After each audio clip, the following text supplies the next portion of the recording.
Bonjour et bienvenue pour cette séance de correction d'exercices sur le chapitre du principe d'inertie. Nous allons corriger une série de 6 exercices et appliquer tour à tour le principe d'inertie ainsi que sa réciproque et sa contraposée. Je vous invite à télécharger la feuille d'exercice dans la description de la vidéo et à essayer de la résoudre par vous-même avant de visualiser la correction. Il faut bien sûr pour y arriver être au point sur les chapitres précédents, à savoir les mouvements et les forces. Dans le premier exercice, nous avons une lampe qui est suspendue au plafond et qui pèse 1,2 kg. Et on souhaite dans cet exercice représenter uniquement la force exercée par le fil sur la lampe. Ici, ce à quoi il faut penser, surtout qu'on est sur un chapitre sur le principe d'inertie, c'est que nous sommes dans un cas où le système étudié, à savoir la lampe, est immobile. Et puisqu'elle est immobile, d'après la réciproque du principe d'inertie, cette lampe elle est soumise à des forces qui se compensent. Autrement dit, la somme des forces qui s'appliquent sur la lampe est égale au vecteur nul. Et les seules forces qui s'appliquent sur la lampe et qui vont se compenser ici sont le poids et la tension du fil. Autrement dit, les vecteurs P et T s'annulent. Leur somme est égale au vecteur nul. Ce qui veut dire que le vecteur P et le vecteur T auront la même intensité, donc la même norme, la même direction, mais un sens opposé. Le vecteur P, représentant le poids de la lampe, sera vertical et ira vers le bas. Tandis que le vecteur T, celui que l'on veut représenter, il sera vertical mais il ira lui vers le haut. Maintenant, pour connaître la norme de ce vecteur et pouvoir le représenter de la bonne taille, il va falloir calculer la norme du vecteur P, qui est la même puisqu'on sait que les deux forces ont la même intensité. Et ça, on sait faire puisque le poids d'un système, c'est égal à sa masse que l'on multiplie par l'intensité locale de pesanteur. Nous allons donc multiplier 1,2 kg par 10 newtons par kilogramme, puisque c'est la valeur de l'intensité de pesanteur sur Terre dans cet exercice. Et nous allons finalement trouver que le poids de la lampe, c'est une force qui attire la lampe vers le sol et qui a une intensité ici de 12 newtons. Quant à notre vecteur T, puisqu'il s'annule avec le vecteur P, il doit avoir la même intensité. Donc la force de tension exercée par le fil, elle est également de 12 newtons. Et puisque nous devons représenter notre vecteur avec une échelle d'1 cm sur le schéma pour une force de 6 newtons dans la réalité, nous devons tracer un vecteur T qui va mesurer 2 cm et que l'on applique bien au niveau du contact entre la lampe et le fil et selon la direction du fil. Passons au second exercice où notre système est cette fois-ci une surfeuse avec son surf. La masse de notre système est de 60 kg et nous avons une série de 4 questions où nous allons étudier les forces s'appliquant sur notre système pour finalement déduire quelque chose du mouvement de notre système. Pour la première question, on nous demande déjà quelle est cette force ΠA qui s'exerce sur la surfeuse. On dit d'ailleurs que si cette force ΠA est inférieure au poids, alors le système va couler. Si cette force est supérieure au poids, alors le système va remonter à la surface. Enfin, si ΠA est égal au poids, alors le système est en train de flotter, comme c'est le cas pour notre surfeuse. Cette force particulière, dont nous avons brièvement parlé pendant le cours sur les interactions, n'est autre que la poussée d'Archimède, qui vient ici compenser le poids de la surfeuse et de sa planche. On nous demande ensuite à la seconde question de représenter les 4 forces qui s'appliquent sur la surfeuse au cours de son mouvement. Commençons donc par le poids qui s'annule avec cette poussée d'Archimède, puisque notre système, surf plus surfeuse, est en train de flotter. Donc le poids de notre système est égal à une masse de 60 kg que l'on multiplie par l'intensité locale de pesanteur sur Terre qui vaut 9,8 newtons par kilogramme dans cet exercice. Notre poids est donc une force de 588 newtons qui va entraîner la surfeuse vers le centre de la Terre. Puisque c'est une action à distance, notre vecteur qui va représenter cette force devra partir du centre de gravité de la surfeuse et aller vers le centre de la Terre, donc vers le bas. De plus, puisque cette force vaut 588 newtons et que nous voulons représenter nos forces avec une échelle de 1 cm sur le schéma qui correspond à 100 newtons dans la réalité, notre vecteur il devra environ mesurer 6 cm, 5,88 cm exactement. Quant à la deuxième force qui s'applique sur notre système, la poussée d'Archimède, elle va venir compenser le poids, dans ce cas précis où notre système est en train de flotter. Donc le vecteur ΠA, il est de même direction, à savoir verticale, dans le sens contraire, il est donc orienté vers le haut, et de même intensité, donc 588 newtons lui aussi. Il devra mesurer 6 cm environ. Nous avons déjà représenté deux forces, il nous en reste encore deux qui sont évoquées dans l'énoncé. Déjà, il y a la force de poussée que la surfeuse génère grâce à ses appuis et qui vaut 150 newtons. C'est une force qui va lui permettre d'aller vers l'avant. Donc le sens de cette force sera vers l'avant et la direction sera celle du mouvement. Et puisque cette force vaut 150 newtons, nous la représenterons sur notre schéma avec un vecteur mesurant 1,5 cm.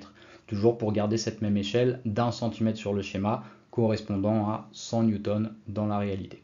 Nous pouvons représenter cette force au niveau du contact avant entre la planche et l'eau. Enfin, il y a également une force de traînée qui s'exerce sur la surfeuse et son surf. C'est une force que l'on peut considérer comme une force de résistance à l'avancement et que l'on va donc modéliser avec un vecteur partant de l'arrière de la planche et allant dans le sens inverse du mouvement. Et on nous dit que cette force de traînée a la même intensité que la force de poussée, à savoir 150 newtons, et notre vecteur force de traînée, il devra donc lui aussi mesurer 1,5 cm. Nous avons donc bien représenté nos quatre forces qui s'appliquent sur le système surfeuse plus surf. On nous demande à présent, à la question 3, de commenter le mouvement de la surfeuse, sachant que celle-ci est bien en train de se déplacer. Si on reprend les forces qui s'appliquent sur notre système et qu'on fait leur somme, c'est-à-dire que si l'on fait par exemple une translation par le vecteur P, suivi d'une translation par le vecteur force de traînée, suivi d'une translation par le vecteur de la poussée d'Archimède, et suivi par une dernière translation par le vecteur force de poussée, eh bien on va se retrouver au même endroit. Autrement dit, les forces s'annulent, et leur somme est égale au vecteur nul. Ce qui veut dire qu'on est bien dans un cas où les forces se compensent. Et si les forces s'exerçant sur un système se compensent, alors, d'après le principe d'inertie, notre système il est soit immobile, soit dans un mouvement rectiligne uniforme. Et ici, on nous dit que la surfeuse elle est bien en train de se déplacer, donc elle est en mouvement et son mouvement il est rectiligne uniforme, d'après le principe d'inertie. On nous demande à la dernière question, quelle est alors la trajectoire de la surfeuse? Donc si un mouvement il est rectiligne, la trajectoire ce sera une droite. Et du coup, pour placer les 5 prochaines positions occupées par la surfeuse, nous allons placer 5 points sur une droite. Donc cela peut être une droite passant par la planche, mais ça pourrait être mieux de représenter nos positions successives grâce au centre de gravité de nos systèmes. Donc on pourrait faire une droite parallèle à celle qui passe par la planche, mais qui passe par le centre de gravité de notre surfeuse. Et en tous les cas, même si on ne connaît pas la vitesse de la surfeuse et qu'on ne sait pas la distance qui va séparer deux positions successives, on peut tout de même placer les 5 prochains points avec le même écart entre chacun, pour bien signifier que notre mouvement il est également uniforme, c'est-à-dire que la vitesse de la surfeuse est constante. Passons maintenant au troisième exercice sur une partie de curling, un sport qui se pratique sur la glace et dont les équipes sont composées de balayeurs et de lanceurs. On nous demande d'analyser 3 lancers obtenus dans 3 conditions différentes. Au cours de chacun de ces lancers, l'intervalle de temps entre deux positions est de 400 millisecondes. On cherche à identifier les conditions de chaque lancer pour la première question. Commençons par identifier le cas numéro 3, où on nous dit que la pierre de curling est lancée sur une piste sans frottement. Il s'agit donc ici d'un cas idéal, quasiment impossible dans la réalité. Et un cas où la pierre de curling ne serait soumise qu'à son poids et à la réaction du support, alors elle serait soumise à des forces qui se compensent. Et elle doit avoir, dans ce cas numéro 3, un mouvement rectiligne uniforme, d'après le principe d'inertie. Donc ce cas numéro 3 d'un lancer sur une piste sans frottement correspond au lancer numéro 1. Puisque si nos 3 mouvements sont bien rectilignes, le seul qui est rectiligne uniforme, c'est le numéro 1. Puisque la distance séparant deux positions, elle reste identique au cours du mouvement. Pour identifier les deux autres cas, on va s'intéresser un petit peu au balayeur qui va frotter la glace devant la pierre pour que celle-ci puisse aller plus loin et atteindre la cible. Donc il va permettre de se rapprocher un peu des conditions idéales d'une piste sans frottement. Et le lancer qui correspond à un cas avec balayeur, c'est bien le lancer numéro 2. Quant au lancer numéro 3, il correspond au cas le moins idéal, où on est sur une piste avec des frottements et en plus il n'y a pas de balayeur. D'ailleurs, la pierre va beaucoup moins loin. Donc le cas numéro 1 correspond au lancer numéro 3. On souhaite savoir, la question 2, du coup, quel est le but du balayeur dans une partie de curling? Pourquoi il permet à la pierre d'aller plus loin? En réalité, le balayeur, il va balayer la glace pour retirer toutes les irrégularités qui génèrent des frottements. Donc il va patiner devant la pierre et essayer de rendre la piste la plus lisse possible pour que les frottements soient supprimés ou en tous les cas atténués. Et on va ainsi pouvoir se rapprocher d'un cas idéal où la pierre ne serait soumise qu'à son poids et à la réaction du support. On nous dit ensuite que lors des 3 simulations, la pierre de curling elle est lancée avec la même vitesse initiale. Puis dans le lancer 3, elle va ralentir à cause des forces de frottement. Et dans le lancer 2, elle va ralentir un peu moins vite puisque le balayeur il va réduire les frottements. Mais dans le cas numéro 1, la pierre elle a une vitesse constante tout au long du mouvement. Et la vitesse sera donc toujours égale à la vitesse initiale. Nous allons donc nous servir de ce premier lancer pour calculer la vitesse initiale de la pierre. Mesurons donc la distance entre 2 positions successives de la pierre sur ce lancer numéro 1. Cette distance, mesurée sur le papier, vaut 1 mètre dans la réalité, comme nous l'indique l'échelle spatiale du document. Nous allons donc diviser cette distance réelle de 1 mètre par l'échelle temporelle, qui est de 400 millisecondes. Attention, il faut bien mettre ce temps en secondes pour obtenir une vitesse en mètres par seconde. Donc il faut diviser 1 par 400 fois 10 puissance moins 3, puisque 1 milliseconde, c'est 10 puissance moins 3 secondes. Ou encore on divise 1 par 0,4. Ce qui nous fait une vitesse de 2,5 mètres par seconde. Cette vitesse est valable pour tout le lancer 3, c'est-à-dire que c'est celle que vous trouverez en prenant n'importe quel point successif. Et c'est donc également la valeur de la vitesse initiale de ce lancer 1. Et la vitesse initiale étant la même pour chacun de ces lancers, V0, la vitesse initiale, vaut bien toujours 2,5 mètres par seconde. Enfin, on souhaite savoir ce que l'on peut dire des forces qui s'appliquent au cours du lancer numéro 1. Nous avons vu au cours de ce lancer que la vitesse est constante, puisqu'elle vaut toujours 2,5 mètres par seconde, quelles que soient les positions où vous allez la calculer. Par conséquent, lors de ce lancer, le mouvement est rectiligne uniforme. Or, d'après la réciproque du principe d'inertie, si un système est dans un mouvement rectiligne uniforme, alors ce système il est soumis à des forces qui se compensent. On peut donc dire que les forces s'appliquant sur la pierre lors de ce lancer numéro 1 se compensent. Autrement dit, les forces qui s'appliquent sur la pierre s'annulent. La pierre n'est soumise dans un cas idéal qu'à son poids et à la réaction du support. Passons maintenant au 4e exercice où cette fois nous allons travailler sur les forces pour finalement déduire quelque chose du mouvement. On va vouloir représenter les 3 vecteurs force P, R et petit f qui s'exercent sur la luge dans 2 cas distincts.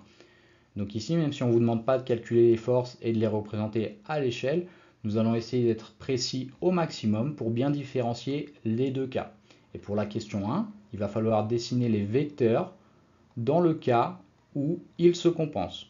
Autrement dit, de manière à ce que les forces s'annulent. Nous pouvons donc déjà représenter notre vecteur poids, qui est la force attirant le système vers le centre de la Terre et qui a donc une direction verticale. Ensuite, on peut représenter la force de réaction du support, qui elle doit être orientée vers le haut et surtout avoir une direction perpendiculaire au support. Donc dans un cas où le support est incliné, comme ici, on va se retrouver avec une direction qui va être oblique et non verticale. Ensuite, on sait que la réaction du support, c'est une force qui est exercée par le support sur un système et qui vient compenser son poids pour éviter que l'objet s'enfonce jusqu'au centre de la Terre. Son intensité, elle va dépendre directement du poids du système. Donc les vecteurs P et R ils devront être représentés avec la même taille. Si vous choisissez de représenter le vecteur P avec une taille de 5 cm, votre vecteur R devra lui aussi mesurer 5 cm. Pour être précis au maximum, vous pouvez prolonger vos vecteurs pour voir précisément l'angle qu'ils forment entre eux et le reporter sur un petit schéma sur le côté où vous tracerez bien vos deux vecteurs de la même longueur séparés par cet angle et l'un à la suite de l'autre, c'est-à-dire que le vecteur R commence là où se termine le vecteur P. Et cela va vous permettre de tracer correctement votre dernier vecteur, petit f, qui part lui de la fin du vecteur R et arrive sur le début du vecteur P, puisque nous souhaitons représenter nos vecteurs dans un cas où les forces se compensent. Et donc leur somme doit être égale au vecteur nul. Ce qui signifie que si l'on fait une translation par le vecteur P, puis par le vecteur R, et enfin par le vecteur petit f, on doit se retrouver au point de départ. Donc ce petit schéma que vous avez fait sur le côté, il va vous permettre de voir la taille que doit prendre votre vecteur petit f, puisqu'elle va dépendre des tailles que vous avez choisies pour les vecteurs P et R, et qui n'étaient pas imposées dans l'exercice. Et vous allez ensuite pouvoir venir placer correctement votre vecteur petit f sur le schéma. Vous pouvez choisir de représenter ce vecteur petit f à l'avant ou à l'arrière de votre luge, mais sa direction doit bien être celle de la piste et la flèche doit pointer vers l'arrière puisque ce sont des frottements qui vont venir ralentir le mouvement de la luge. Enfin, cela ne vous est pas demandé, mais dans ce cas précis où les forces se compensent, sachez que la luge elle va glisser à une vitesse constante, sans jamais accélérer ni ralentir, d'après le principe d'inertie comme vous le savez. À la deuxième question, on va toujours vouloir représenter ces trois forces qui s'appliquent sur la luge, mais cette fois-ci dans un cas où elles ne se compensent pas. Pour le poids et la réaction du support, cela ne va pas changer, étant donné qu'on prend le même schéma de base, on fera nos deux vecteurs de même taille, un dirigé vers le centre de la Terre et l'autre perpendiculaire à la piste. Maintenant, pour les frottements exercés par la neige sur la luge, vous avez deux possibilités. Vous pouvez représenter des gros frottements qui feraient ralentir la luge, ou bien des tout petits frottements, ce qui signifierait que votre luge est en train d'accélérer, étant donné que la somme des trois vecteurs dans ce cas-là est un vecteur qui va aller vers l'avant. Mais en tous les cas, la somme de vos vecteurs, elle doit bien être différente de 0. Ce qui signifie qu'en faisant la somme des trois vecteurs, vous devez trouver un vecteur force totale, soit qui va entraîner la luge plus rapidement dans la piste, ou alors il va la retenir dans le cas où vous avez choisi de représenter des grands frottements. Et on vous demande à la dernière question ce que l'on peut conclure du mouvement de la luge dans le deuxième cas.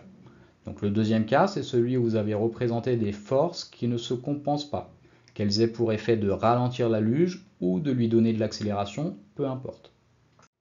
Et ici, il faut pour justifier utiliser la contraposée du principe d'inertie, qui nous dit que puisque les forces exercées sur la luge ne se compensent pas, alors elle n'est ni immobile, ni dans un mouvement rectiligne uniforme. Passons au quatrième exercice où nous allons cette fois-ci étudier le mouvement d'un pendule. Et puisque nous sommes sur un exercice basé sur les mouvements, nous devrons forcément en déduire quelque chose sur les forces, en utilisant soit la réciproque du principe d'inertie, soit la réciproque de la contraposée du principe d'inertie. Pour la première question, on souhaite déjà tracer les vecteurs vitesse G4 et G6. Donc petit rappel sur la méthode que l'on utilisait dite du point d'après. On mesure une distance sur notre papier entre deux points, puis on la convertit en distance réelle grâce aux échelles fournies sur le document. Ensuite, on calculera la vitesse en divisant cette distance réelle par l'échelle temporelle ΔT. Commençons avec le point G4 et on mesure la distance entre le point G4 et le point G5 puisque nous utilisons la méthode dite du point d'après. Celle-ci, donc cette distance, elle mesure 1,4 cm.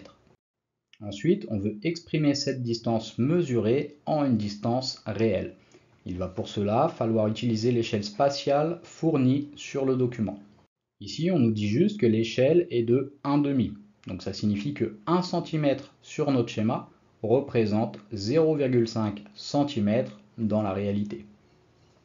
Pas vraiment besoin de faire de tableau de proportionnalité ici, on comprend assez vite qu'il suffit de diviser nos valeurs mesurées par 2 pour obtenir notre distance réelle. Et finalement, si on mesure une distance de 1,4 cm entre G4 et G5, cela correspond à une distance réelle de 0,7 cm, séparant les deux points.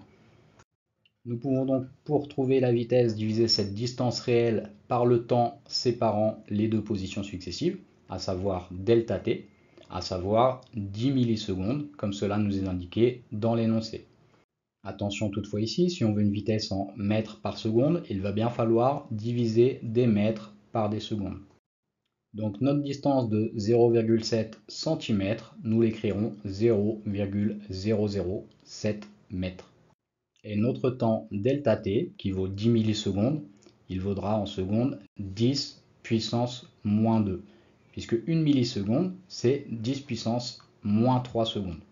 On peut laisser ce temps comme 10 puissance moins 2 secondes, ou bien l'écrire 0,01 seconde. Et donc en divisant 0,07 mètres par 0,01 seconde, on obtient une vitesse au point 4 de 0,7 mètres par seconde. À ce moment-là de l'année, en classe de seconde, vous commencez à être rapide avec les conversions. Vous savez très bien que centi, c'est 10 puissance moins 2, et que milli, c'est 10 puissance moins 3.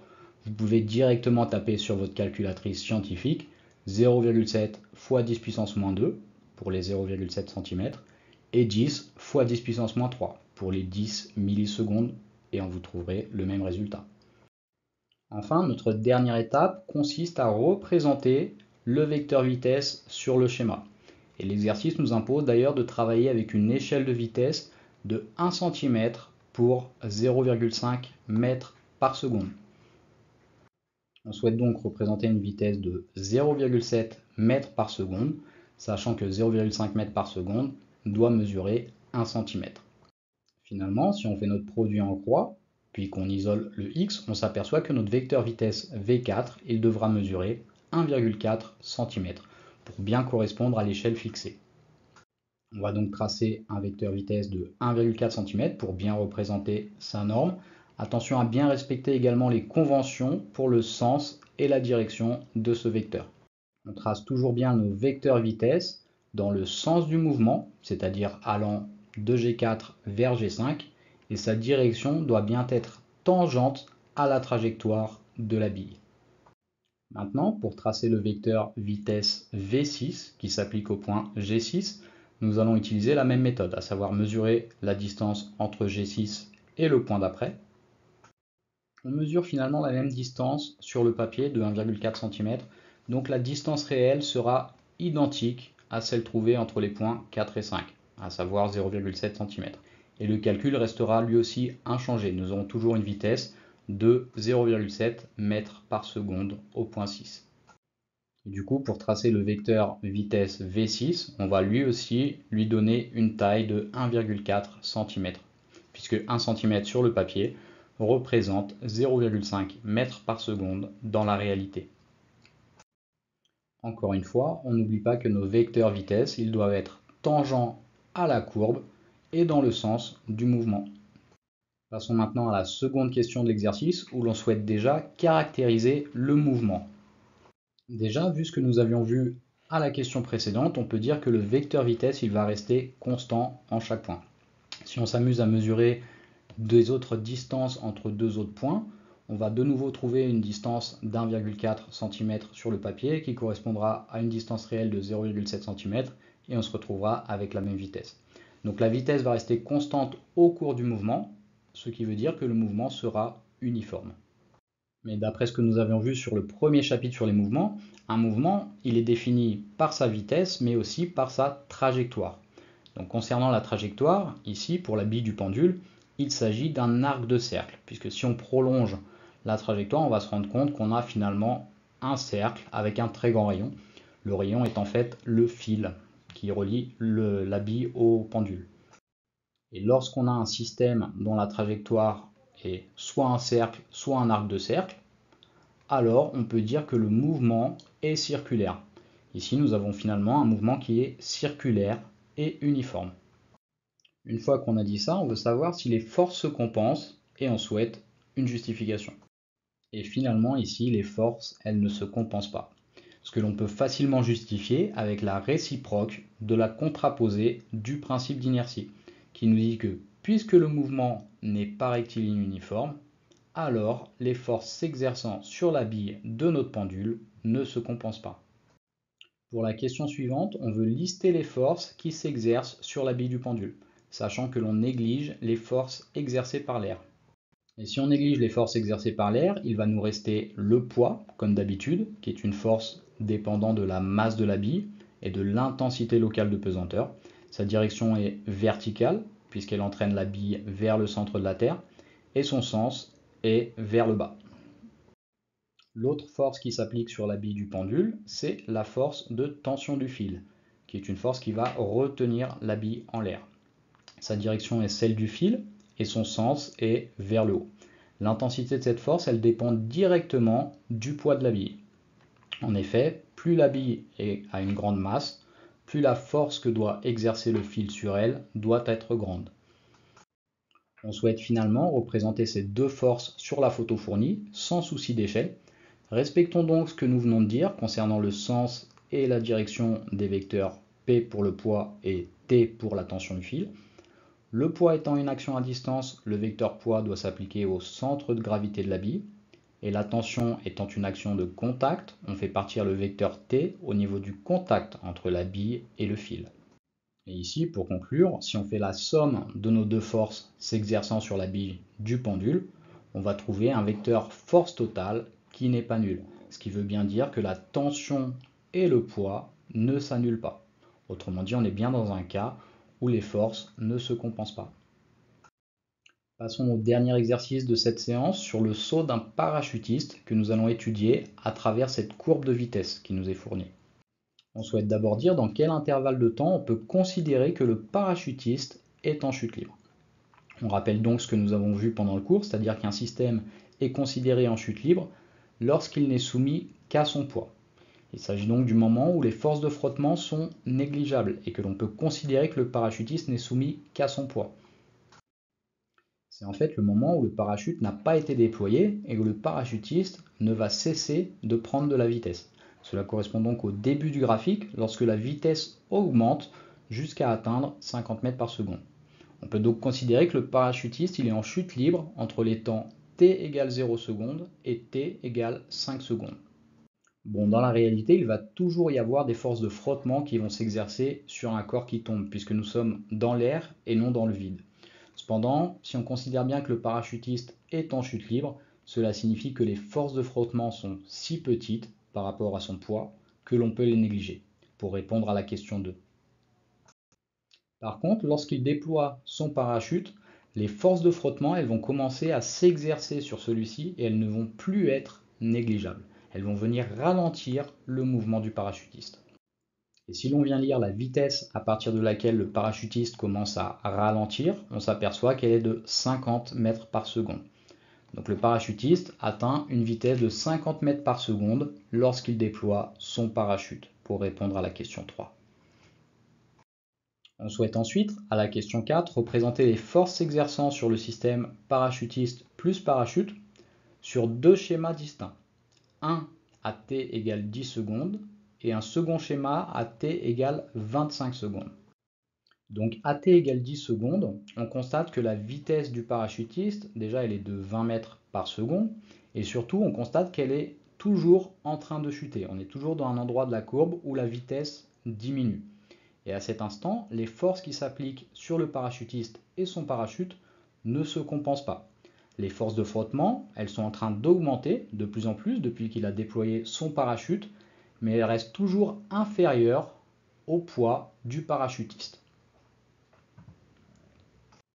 Par contre, à t égale 25 secondes, on constate qu'un équilibre a été atteint puisque la vitesse s'est stabilisée. Elle s'est stabilisée d'ailleurs à 10 mètres par seconde.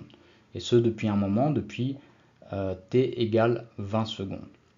Donc les forces de frottement s'exerçant sur le parachute, elles viennent à ce moment-là compenser le poids du parachutiste, ce qui explique que sa vitesse, elle est constante. On souhaite maintenant à la dernière question commenter le mouvement du parachutiste à partir de t égale 20 secondes. Donc si on se base sur la courbe de vitesse qui nous est donnée, on peut dire que la vitesse, elle reste constante entre 20 et 30 secondes. Elle est de 10 mètres par seconde. Donc si la vitesse est constante, cela signifie que le mouvement est uniforme. Maintenant, on peut aussi se baser sur le schéma que nous avions fait à la question 4, à t égale 25 secondes, donc qui est toujours valable à 20 secondes et à 30 secondes, et dire que d'après le principe d'inertie, puisque les forces s'exerçant sur le système se compensent, le mouvement du parachutiste est rectiligne uniforme. En tous les cas, pour terminer cet exercice et conclure sur le rôle du parachute, vous l'aurez bien compris, il sert à générer des forces de frottement qui vont augmenter à partir du déploiement et venir compenser le poids du parachutiste. Ainsi, il va pouvoir ralentir jusqu'à stabiliser sa vitesse. Voilà qui conclut notre séance d'exercice sur le principe d'inertie et par la même occasion la partie du programme de physique niveau seconde sur les mouvements et les interactions. Je vous invite à vous entraîner avec davantage encore d'exercices pour réussir vos devoirs et vos évaluations.